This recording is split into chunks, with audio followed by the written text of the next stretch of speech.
Dios les bendiga y bienvenidos a un nuevo episodio de Misión Sabiduría. Le damos un cordial y caluroso saludo a la Iglesia Camino, Verdad y Vida.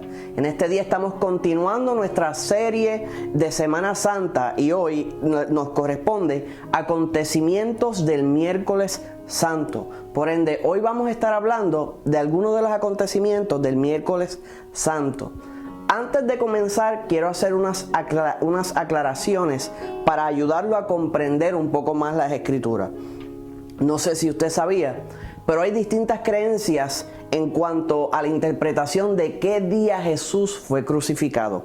Hay personas que entienden que Jesús fue crucificado miércoles.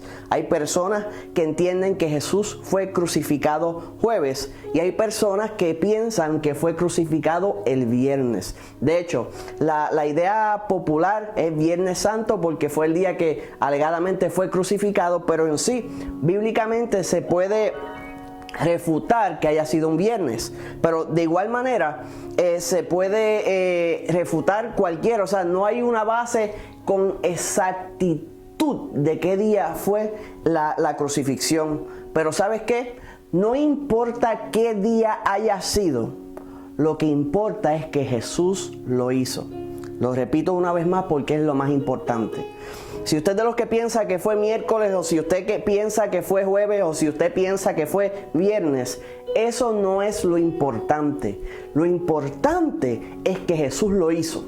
Lo importante es que Él llevó a cabo este proceso donde entregó su vida y derramó toda su sangre para salvarnos. Eso es el enfoque y eso es lo importante. Dicho esto, todo, a diferencia de lunes y martes, el miércoles se sabe cuándo comienza, pero no cuándo termina. O sea que no se puede decir a ciencia cierta en qué momento culminó el miércoles. Por ende, para poder distribuir equitativamente los mensajes, vamos a detener este mensaje cuando Jesús llega al Monte de los Olivos, después de la última cena, pero antes de bajar al Getsemaní. O sea que vamos a llevar este mensaje desde donde vamos a comenzar, que es en Lucas 21, pero vamos a parar el mensaje cuando llega al momento que ellos van al Monte de los Olivos. No porque el miércoles culminó en ese momento, o porque yo piense que en ese momento culminó.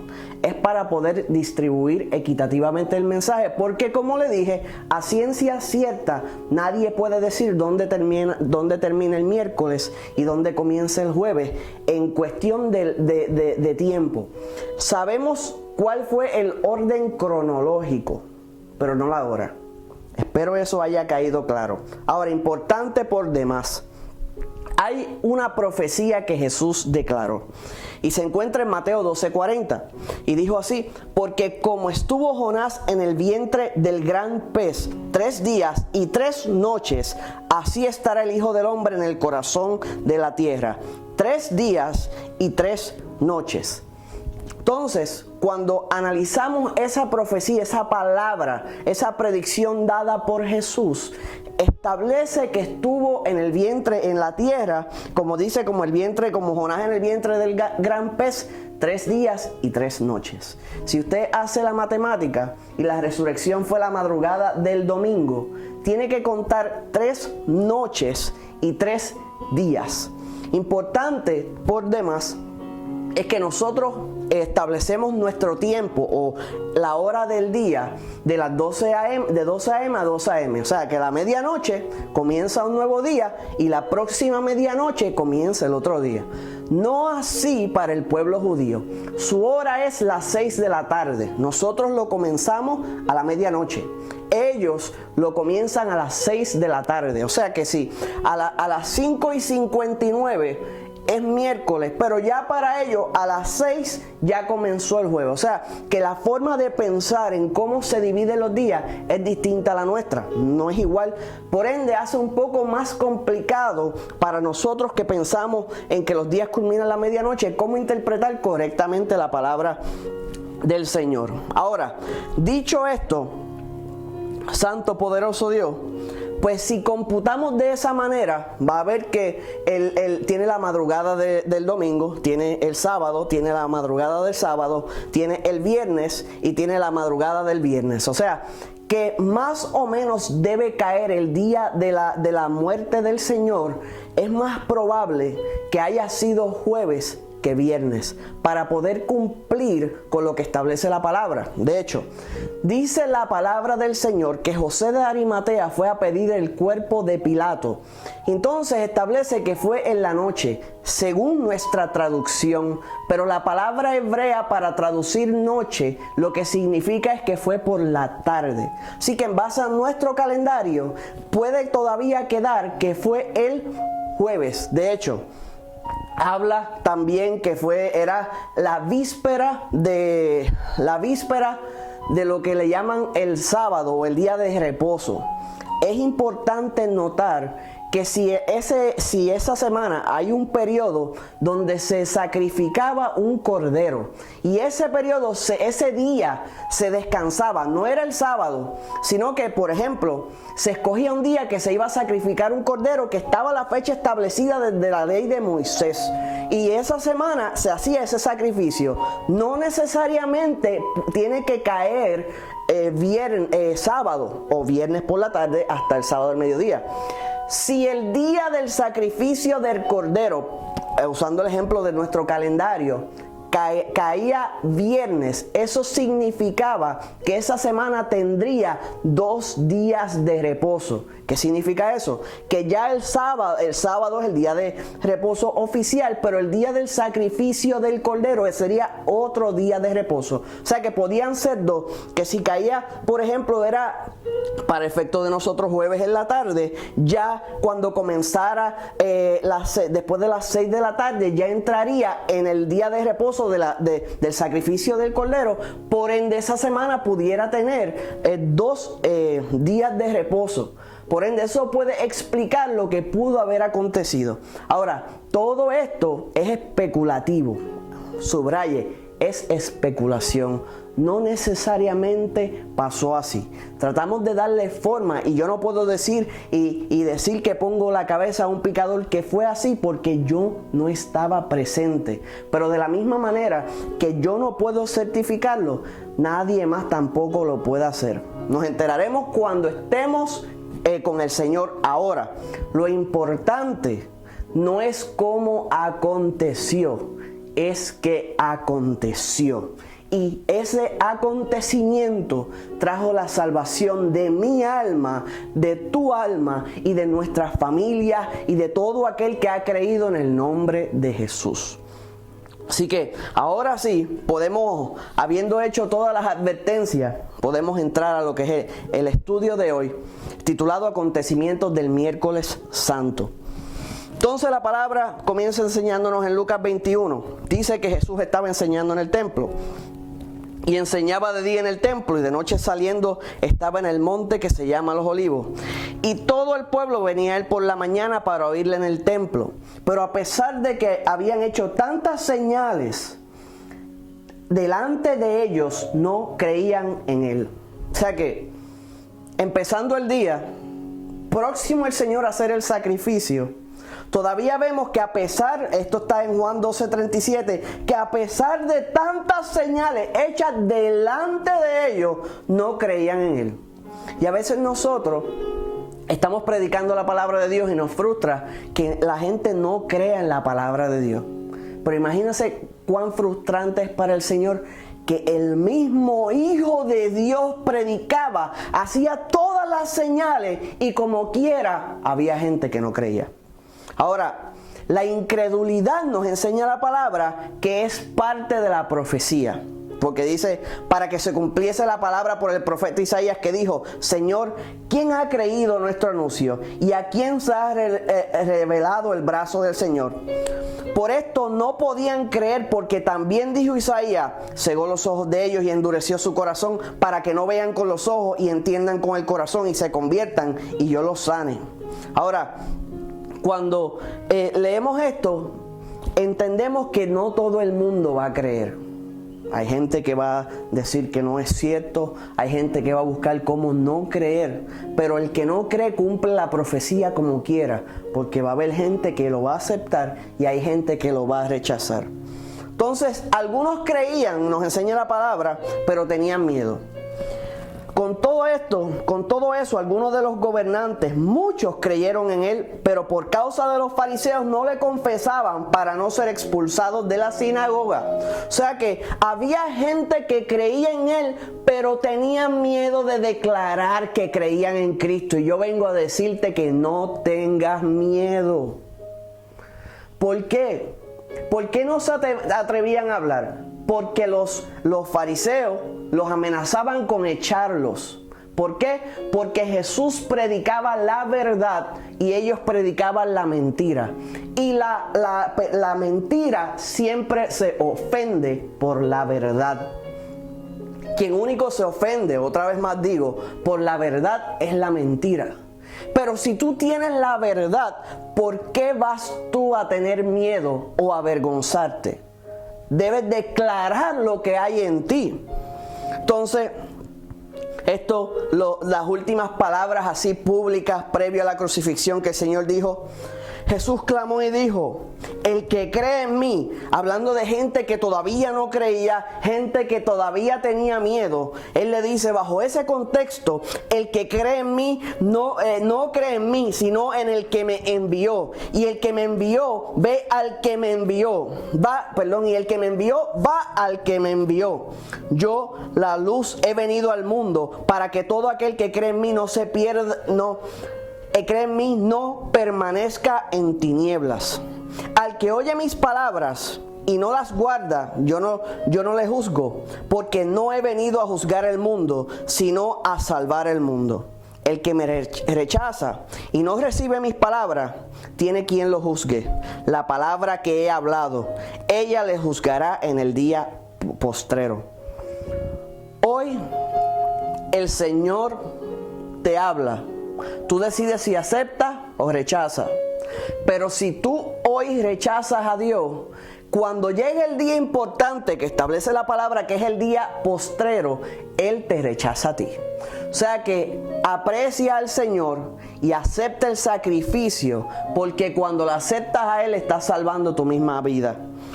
Porque yo no he hablado por mi propia cuenta. El Padre que me envió, Él me dio mandamiento de lo que he de decir y de lo que he de hablar. Y sé que su mandamiento es vida eterna.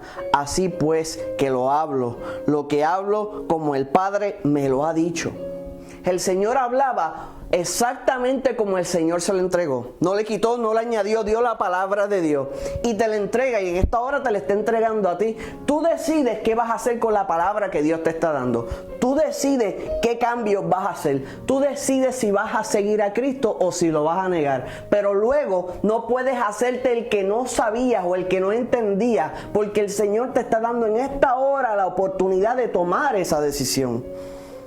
Entonces, luego los discípulos empiezan con los preparativos de la institución de lo que le llaman la Cena del Señor.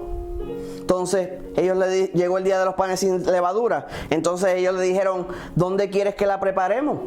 Y Él les responde, y esto te enseña que Jesús sabe todas las cosas, todo.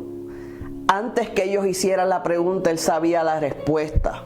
Y tenía todo listo, planificado de antemano. Él le dijo, vas a entrar a la ciudad, se lo voy a decir en mis propias palabras. Saldrá en un encuentro un hombre que lleva un cántaro de agua. Síguele hasta la casa donde entrares. Síguelo hasta la casa que llegue. Y cuando llegues allí, dile al padre de familia de esa casa, maestro, el maestro dice, ¿dónde está el aposento donde he de comer la Pascua con mis discípulos? Entonces, Él le mostrará un gran aposento alto, ya dispuesto. Preparad allí. Fueron pues y hallaron como le había dicho, y prepararon la Pascua. Yo veo esto y yo pienso en el dueño de esa casa, el padre de familia de esa casa, preparando ese aposento. ¿Qué lo habrá motivado a prepararlo? Yo le voy a decir que el Espíritu de Dios. A lo mejor él pensó, déjame hacer un aposento donde celebrar fiestas, donde hacer actividades, y Dios ya lo estaba moviendo, pero el propósito principal de ese lugar era que la última cena de Jesús fuera en ese lugar. No sabemos cuántos años ese aposento estuvo bajo construcción. Sí sabemos que estuvo listo cuando el Señor lo necesitaba. Y el Señor está trabajando contigo. Tú eres ese aposento del Señor, donde el Señor está trabajando contigo en tu casa. A lo mejor no estás viendo mucho, no estás haciendo mucho, pero estás aprendiendo, estás llenándote de la palabra, estás orando, estás teniendo nuevas experiencias. Eso es el Señor construyendo tu aposento. Pero llegará el día que Él venga a tu encuentro y seas utilizado para la gloria y honra de Dios. Estás en construcción. Entonces, dice que cuando llegó la hora se sentó a la mesa con los apóstoles y Él declara algo. Cuánto he deseado comer con vosotros esta Pascua antes de que padezca. Porque os digo que no la comeré más hasta que se cumpla el reino de Dios.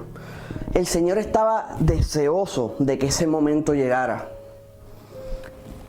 El Señor estaba a punto de entregar su vida en la cruz del Calvario y Él estaba deseoso de que ese momento llegara. Yo le llamo a eso pasión. Cuando sabes que algo te va a costar duro, pero lo haces como quieras, por amor y por pasión. Y Él le dice, ¿cómo he deseado comer esta Pascua antes de que padezca? Luego vemos en la palabra que Él instituye la Santa Cena. Dice que lo que todos conocemos de la Santa Cena, que lo vemos constantemente en las iglesias. Le dice de igual manera, después de haber cenado, tomó la copa diciendo, este es el nuevo pacto en mi sangre, que por vosotros se derrama. Y todo lo demás que conocemos, que uno de los sitios que se encuentra en Lucas 22, 17 al 20. Y nos recuerda que debemos hacer este acto recordando este acontecimiento. Entonces, luego Jesús habla sobre Judas un poco. No le habla directamente a Judas, pero hace referencia a él. Dice, mas he aquí a la mesa, la mano del que me entrega está conmigo en la mesa. A la verdad el Hijo del Hombre va según lo que está determinado. Pero hay de aquel hombre por quien es entregado. El Señor va a cumplir su propósito. Pero hay del que se encargó de organizar todo y asesinarlo. Porque no va a estar exonerado de culpa. Y vamos a entrar más adelante en esto, en la palabra del Señor.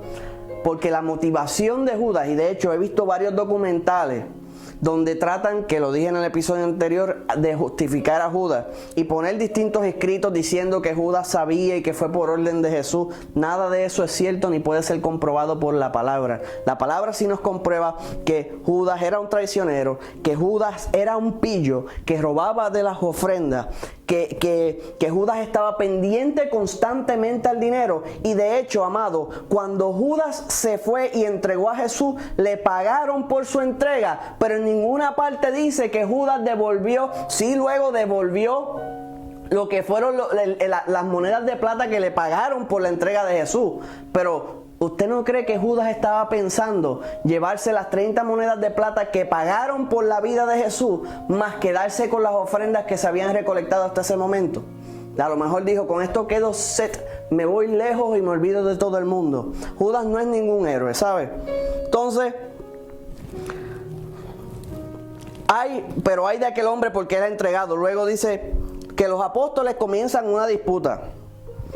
Entonces comienzan y dicen, hubo entre ellos una disputa sobre quién de ellos sería el mayor, pero él les dijo, los reyes de las naciones se enseñorean de ellas y que sobre ellas tienen autoridad son llamados bienhechores, mas vosotros,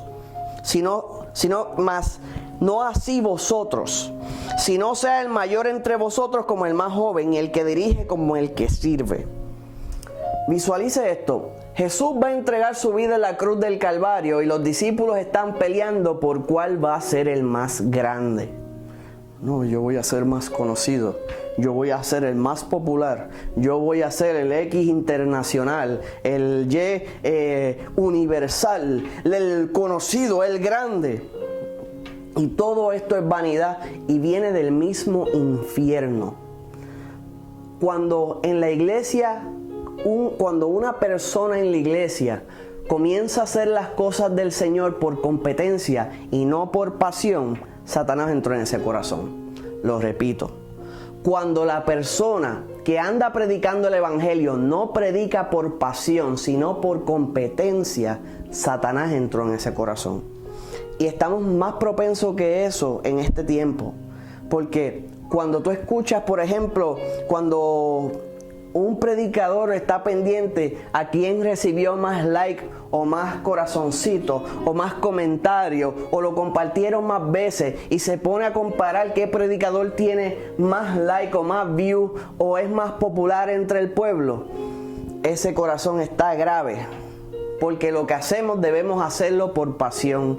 Aunque a la gente no le agrade, debemos predicar con pasión, con presencia, con poder y no estar pendiente ni a competencia ni a tontería. Y el que está pendiente a competencia, aunque haga la obra del Señor, aunque se sanen los enfermos, aunque los demonios salgan, él mismo puede ser descalificado para salvación. Y lo establece la palabra de Dios por hacer la obra de Dios con el corazón incorrecto.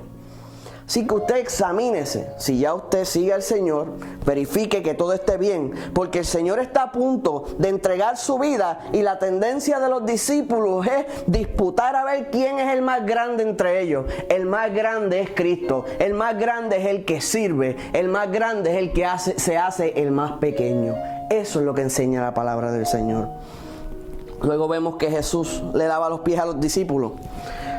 Yo veo esto y usted conoce la historia donde él va a lavarle los pies a Pedro. Pedro le dice que no va a permitir que haga eso. El Señor le dice que si no se deja no va a tener parte en su reino. Él le responde a Pedro que le lava hasta la cabeza si es posible. Jesús le dice que el que está limpio no tiene necesidad de más que limpiarse los pies. Pero una cosa que me impresiona de todo esto es que podemos ver que a uno de los que le lavaron los pies fue al sinvergüenza de Judas. Y eso se llama cuando le lavas los pies a tu enemigo. ¿Qué ejemplo más hermoso que el de Jesús? Le lavó los pies al que estaba próximo a utilizar esos pies para ir a entregarlo. No hay mejor ejemplo que el ejemplo de Cristo. Entonces, habla el Señor en Lucas 22 sobre el traidor. Aquí la mano del que me entregue está conmigo a la mesa. Ya eso lo dijimos. Le lava los pies. Vemos que cuando cenaban, el diablo ya había puesto en el corazón de Judas Iscariote, hijo de Simón, que le entregase. O sea que literalmente Satanás estaba en el corazón de Judas. Entonces, seguimos en la palabra del Señor. Jesús explica por qué le lava los pies. Dice, vosotros me llamáis maestro y Señor, y decís bien porque lo soy. Entonces, pues si yo, siendo el Señor y el Maestro, he lavado vuestros pies, vosotros también debéis lavaros los pies los unos a los otros. Luego, más adelante, Juan 13, 18, 21, vemos en la palabra que él dice, el que come pan conmigo levantó contra mí su calcañar. Desde ahora os digo, lo digo antes que suceda, para cuando suceda creáis que yo soy. Y habiendo dicho eso, dice,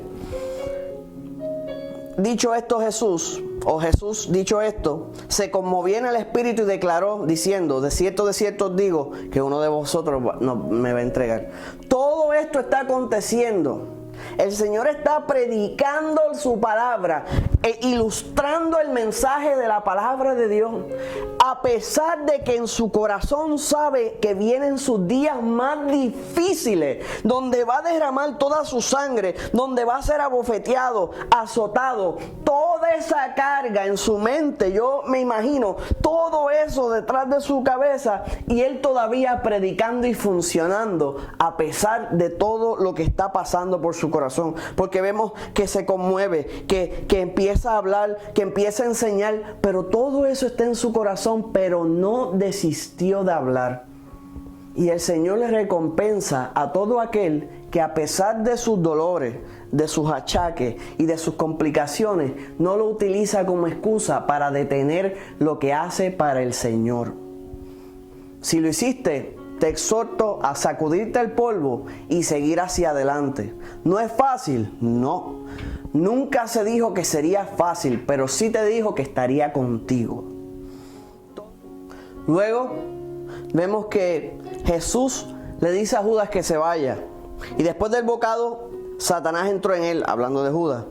Entonces Jesús le dijo, lo que vas a hacer, hazlo pronto. Pero ninguno de los que estaba a la mesa entendió por qué le dijo esto. Porque algunos pensaban, puesto que Judas tenía la bolsa, que Jesús le decía, compra lo que necesitamos para la fiesta, o que diese algo a los pobres. Entonces, el Señor le dice a Judas, mira, arranca, haz lo que vas a hacer. Judas, ya el Satanás está dentro de él, arranca para entonces ir a buscar a la gente, para identificar a Jesús, para que se lo lleven preso. Pero inmediatamente se va, comienzan otras enseñanzas que el Señor le estaba dando a sus discípulos, pero sin la presencia de Judas. Vemos que le dice que se amen los unos a los otros. Le dice, entonces Jesús, cuando hubo salido, ahora es glorificado el Hijo del Hombre y Dios es glorificado en él. Si Él es glorificado en él, Dios también le glorificará en sí mismo y enseguida le glorificará. Hijitos, aún estaré con vosotros un poco, me buscaréis, pero como dije a los judíos, así os digo ahora a vosotros, a donde yo voy, vosotros no podéis ir. Entonces le dice, un nuevo mandamiento os doy, que os améis unos a otros como yo os he amado, que también os améis unos a otros. Y entonces conocerán todos que sois mis discípulos, si tuviereis amor los unos para los otros, por los otros. Tú eres conocido como discípulo de Cristo cuando amas a los demás. Hay gente que es odiosa, amado, que se porta mal con todo el mundo, habla mal de todo el mundo, hacen todo contrario a la palabra de Dios y quieren que todos los demás crean que son creyentes.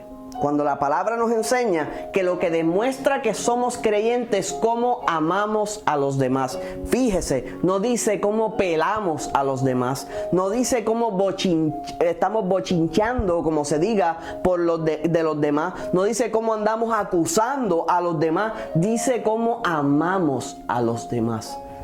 Esa es la condición, eso es lo que enseña que tú eres un discípulo de Cristo.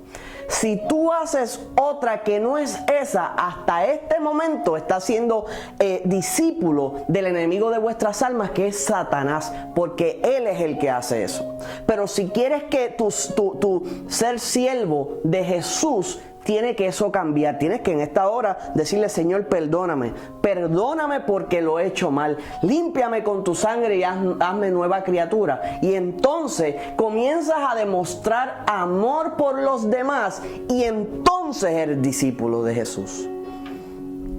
Entonces, dijo Simón Pedro, le dijo el Señor, Simón, Simón, he aquí Satanás ha pedido para zarandearos como trigo, pero yo he rogado por ti que tu fe no falte, y tú, una vez vuelto, confirma a tus hermanos. Ya el Señor le está prediciendo, tú te vas pero vuelves, y cuando vuelvas confirma a los demás. Él le dijo, Señor, dispuesto estoy a ir contigo, no solo a la cárcel, sino también a la muerte. Entonces, y le dijo el Señor a Pedro, te digo que el gallo no cantará hoy antes que tú niegues 3 veces que me conoces. Usted se imagina, este discípulo está diciéndole, mira, si yo estoy dispuesto a ir preso, muerto contigo. Y el Señor le dice, mira, tú me vas a negar. Y él no lo puede creer. Y entonces la palabra nos enseña que el que crea estar firme, mire que no caiga. Usted analícese. A lo mejor piensas que está firme y a través de este mensaje hasta este punto has descubierto fallas en ti. Pues el Señor te las está señalando no para acusarte, sino para restaurarte. Entonces, luego vemos, no se turbe nuestro corazón, creéis en Dios, creed también en mí. Y entonces el Señor le dice que nos va a estar preparando morada. Eso nos incluye a nosotros. Tomás le dijo, Señor, no sabemos a dónde vas, ¿cómo pues podemos saber el camino? Jesús le dijo, yo soy el camino y la verdad y la vida, y nadie viene al Padre sino por mí. Si me conocisteis, también a mi Padre conoceráis, y desde ahora le conocéis y le habéis visto. Entonces le dice, ¿cómo es el camino para seguirte? Y él le dice, yo soy el camino. Y en esta hora yo te digo, ¿tú quieres llegar al Padre? Pues sigue el camino de Jesús. Felipe le dice que quiere ver al Padre. Jesús le dijo, tanto tiempo que hace que estoy contigo y no me habéis conocido, Felipe. El que me ha visto al Padre. ¿Cómo pues dices tú, muéstranos al Padre? El Señor va a ser crucificado, amado. Y está bregando con un Judas traicionero, un Pedro que lo va a dejar arrollado, un discípulo que le está diciendo que cómo que le muestran al Padre, otro discípulo preguntándole, pero ¿cuál es el camino? Ellos preocupados por estas cosas, y el Señor está tomándose el tiempo de aclararle, a pesar de lo que Él tiene por delante que tiene que acontecer. Entonces, luego Jesús le promete el Espíritu Santo, que esta parte es hermosa. Y yo le rogaré al Padre, y Él os dará un consolador para que esté con vosotros para siempre. El Espíritu de verdad, a cual el mundo no puede recibir. Escucha lo que dice, el Espíritu de verdad, al cual el mundo no puede recibir, porque no le ve, ni le conoce, pero vosotros le conocéis, porque mora con vosotros, estará con vosotros y no os dejará huérfano, vendré a vosotros. El Espíritu Santo está reservado para la iglesia, no para el mundo. Y el mundo no comprende las cosas espirituales. Pero todo aquel que no seguía al Señor y acepta el sacrificio y empieza a buscar a Dios de todo corazón, recibe el Espíritu Santo de Dios. Porque entonces ya no es del mundo, es de Cristo. Entonces,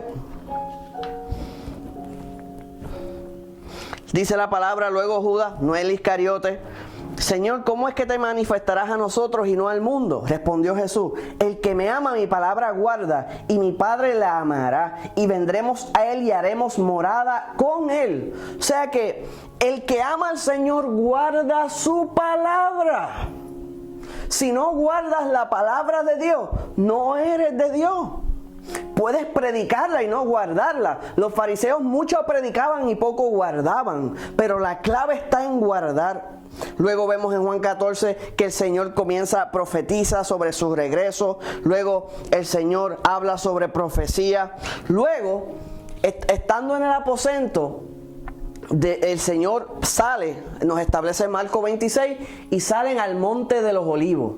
Fíjese que todo esto está pasando en el aposento alto, pero el Señor va entonces al monte de los olivos, no al Getsemaní. Getsemaní está a la falda del monte, pero el Señor fue al monte de los olivos primero. Y el mensaje vamos a seguirlo hasta que llega al monte. El de mañana continuamos cuando desciende al monte de los olivos.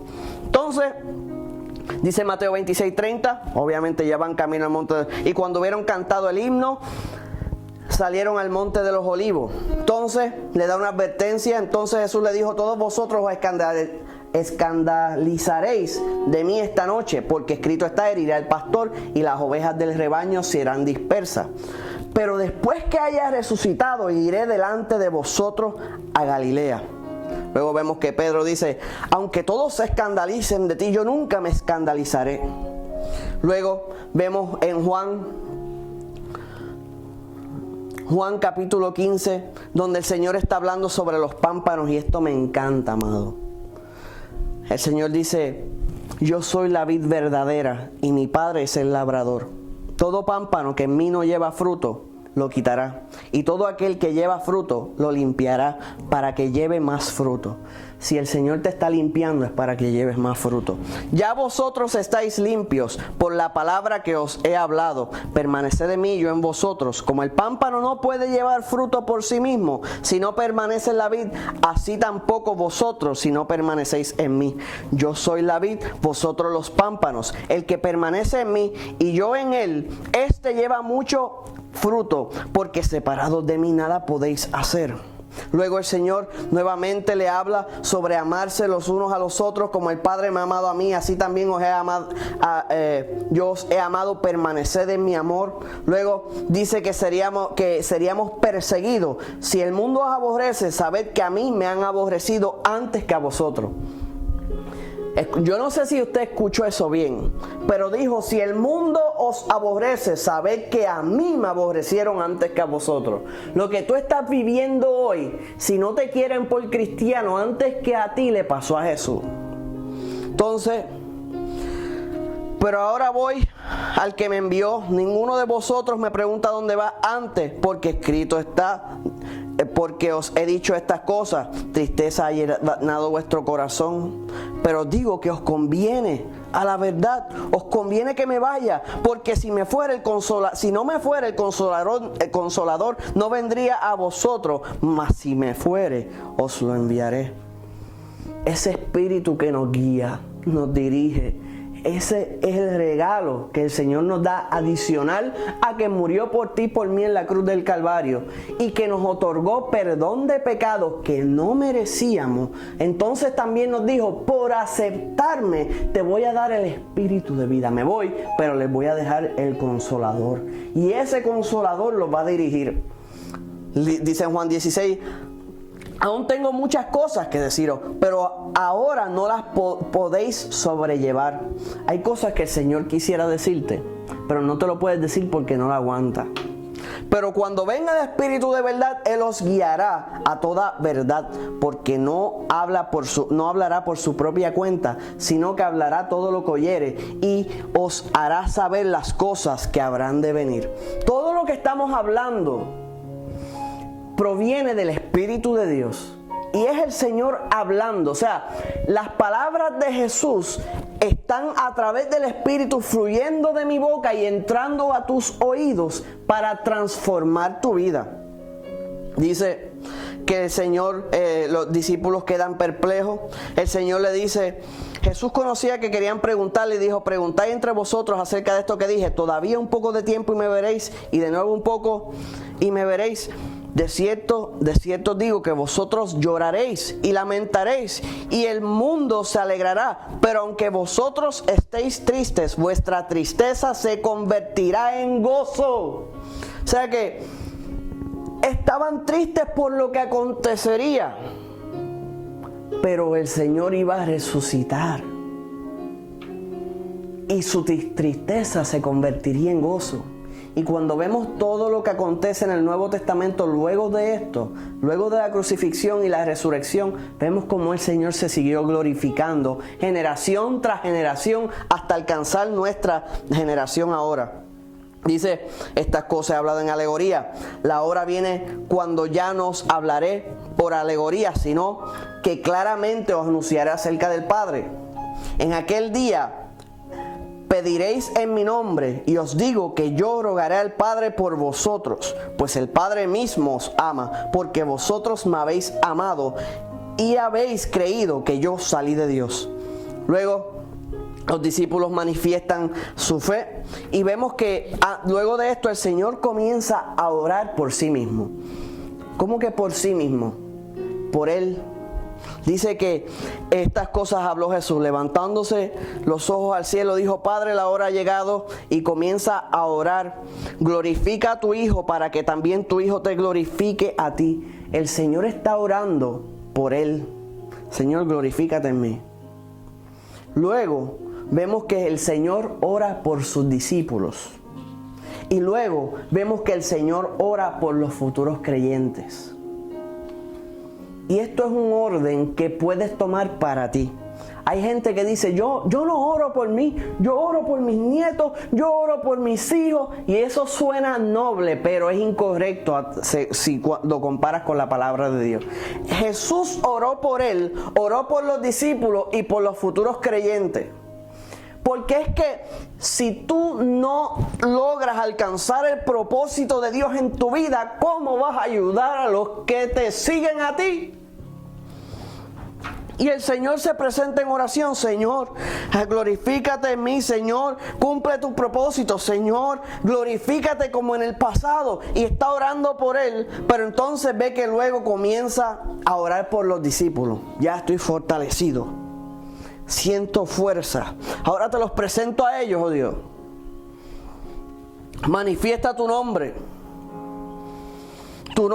a los hombres del mundo que me diste. Tuyos eran y tú me los diste y han guardado tu palabra. Ahora han conocido que todas las cosas que me has dado proceden de ti, porque las palabras que me diste las he dado y ellos las recibieron y han conocido verdaderamente que salí de ti y han creído que tú me enviaste. Yo te ruego por ellos, no ruego por el mundo, sino por los que me diste, porque tuyos son y todo lo mío es tuyo y lo tuyo es mío y he sido glorificado en ellos. Y ya no estoy en el mundo, mas estos están en el mundo y yo voy a ti. Padre Santo, a los que me has dado, guárdalos en tu nombre, para que sean uno, así como nosotros. Wow. ¿Te imaginas esa oración? Jesús orando, los discípulos allí y él declarando esas cosas. Yo me imagino esa presencia que se sentía en ese lugar. Luego te presenta a ti y a mí, amado. Mas no te ruego solo por esto, sino también por los que han de creer en mí por las palabras de ellos, para que todos sean uno como tú, oh Padre, en mí y yo en ti, que también ellos sean uno en nosotros, para que el mundo crea que tú me enviaste. Ahora, la expansión. Esa noche, previo a la crucifixión, el Señor te presentó a ti en oración. Me presentó a mí en oración. No se olvidó de nosotros. Habló de las futuras generaciones que en Él que iban a creer. Y te cubrió con su oración. Eso te enseña que el Señor te ama. Porque aún antes de hacerlo estaba clamando y orando por ti. El Señor, vamos a entrar en los próximos episodios de todo lo que aconteció luego de esto. Pero lo importante es que entiendas que Él te ama y Él quiere que tú pases la eternidad con Él. Ahora, si no conoces al Señor y el Espíritu de Dios está tocando tu vida, te exhorto a hacer esta oración. Poderoso Dios y Padre Celestial, en esta hora, oh Señor, te pido perdón por mis pecados. Límpiame con tu sangre, oh Jesús, y de ahora en adelante sé tú mi Señor y Salvador, y dirige mis pasos hasta el fin de mis días. Amén, en el nombre de Jesús. Espero se haya gozado en este nuevo episodio de Misión Sabiduría, que se haya saboreado la palabra de Dios y que se haya gozado grandemente. Recuerde que si no se ha suscrito a nuestro canal, por favor hágalo. Si cada vez que salga un nuevo episodio usted se entera primero, le da a suscribir, le da la campana de notificaciones, denos like, por favor comente. Si tiene alguna duda o se gozó o el Señor habló a su vida, déjenos saber que estamos siendo de bendición para su vida. Porque a veces escuchamos y nos gozamos, pero no dejamos saber que está siendo de beneficio para su vida. Y es bueno que usted lo notifique, porque de esa manera agradece los esfuerzos del Señor y del obrero para poder, si usted viera todo el andamiaje que conlleva, poder llevar estos mensajes, entendería lo complejo que es. Pero lo hacemos con mucho gozo y con mucha alegría para poder servir a nuestro Señor, porque Él más que eso hizo por nosotros. Y también recuerde compartir con otros estos videos, de manera que la palabra de Dios corra y se cumpla lo que Él dijo el Señor, que se predicaría la palabra por todo el mundo y entonces vendría el fin. Que el Señor le bendiga.